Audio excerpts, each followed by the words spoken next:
కరెక్ట్‌గా మనం ఒక గ్లాస్ నీళ్ళు తాగామనుకోండి, అది ఫిల్టర్ అయ్యి మనకి కిడ్నీ నుంచి 45 మినిట్స్ హ్మ్. ఎనీవే బ్లాడర్‌లోకొచ్చేస్తది. యూరినరీ బ్లాడర్‌లోకి. హ్మ్.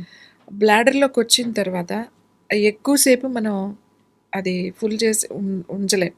ఎందుకంటే మనం మళ్ళీ తాగుతూనే ఉంటాం. తింటూనే ఉంటాం కదా!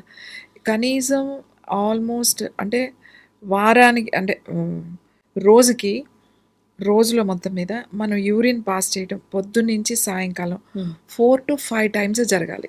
హ్మ్. అది అది న్యాచురల్‌గా. అది హ్మ్. 4 సార్లు ఎళ్ళడం అనేది హెల్తీ. వెళ్ళాలి. 5 సార్లు గూడా వెళ్తారు. హ్మ్. ప్రొద్దున్నుంచి సాయంకాలం వరకు నేను చెప్పేది. కొంతమంది ఏం చేస్తారు అనంటే నీళ్ళే తాగుతారు. వెళ్ళడానికి ఆపుకుంటారు. హ్మ్. అంటే యాక్చువల్లీ చెప్పాలంటే ఇదొక వాళ్ళు మానసికంగా అంటే నార్మల్‌గా ఆపుకోవడం వేరు. ఇప్పుడు జనరల్‌గా పిల్లలు చూడండి బాత్రూమ్‌కెళ్ళాలంటే వెళ్ళరు. హ్మ్. అర్జెంట్ ఇంకా ఆపుకొని అప్పటి వరకు వీడు ఆడుతా ఉంటాడనమాట. హ్మ్. బిజీగా ఉంటాడు. ఇంకొచ్చేస్తుంది అనుకున్నప్పుడు అప్పుడు పరిగెడతాడు. హ్మ్.